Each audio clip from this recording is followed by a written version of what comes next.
सिन्हा। शुरुआत करेंगे इस वक्त की अहम खबरों के साथ। प्रधानमंत्री नरेंद्र मोदी ने ग्रीस के प्रधानमंत्री किरियाकोस मित्सोटाकिस का दिल्ली स्थित हैदराबाद हाउस में किया स्वागत।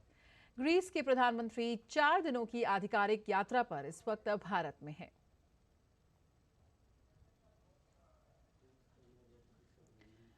पीएम मोदी और ग्रीस के प्रधानमंत्री के बीच द्विपक्षीय बातचीत भी हुई।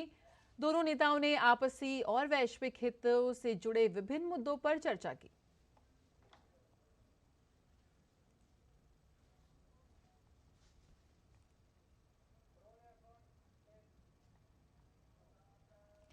प्रधानमंत्री नरेंद्र मोदी और ग्रीस के प्रधानमंत्री किरियाकोस मित्सोटाकिस की मौजूदगी में दोनों देशों के बीच प्रतिनिधि मंडल स्तर की बातचीत हुई।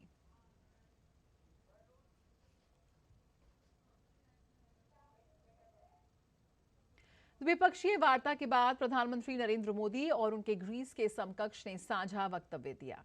पीएम मोदी ने भारत और ग्रीस के संबंधों में आ रही मजबूती को सराहा। पीएम ने कहा कि दोनों देश संबंधों को और आगे बढ़ाने की दिशा में तेजी से काम कर रहे हैं। कृषि के क्षेत्र में दोनों देशों के बीच करीबी सहयोग की संभावनाएं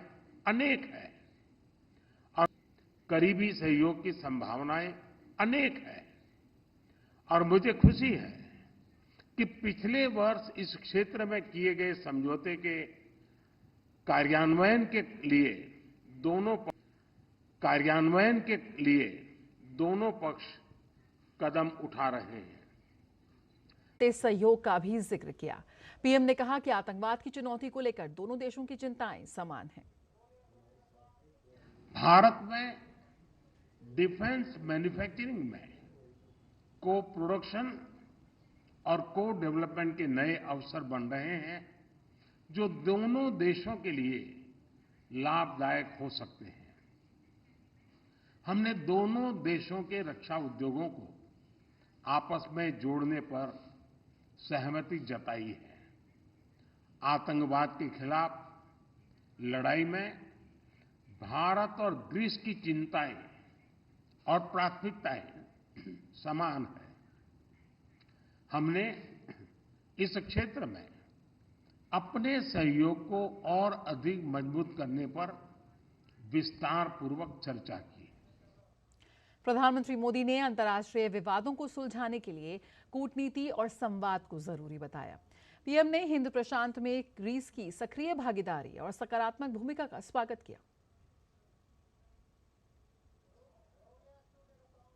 हम सहमत हैं कि सभी विवादों और तनावों का समाधान डायलॉग और डिप्लोमेसी के माध्यम से ही किया जाना चाहिए। हम इंडो पैसिफिक में ग्रीस की सक्रिय भागीदारी और सकारात्मक भूमिका का स्वागत करते हैं। यह खुशी का विषय है कि ग्रीस ने इंडो पैसिफिक ओशन इनिशिएटिव से जुड़ने का निर्णय लिया है। पूर्वी मेडिटरेनियन क्षेत्र में भी सहयोग के लिए सहमति बनी है।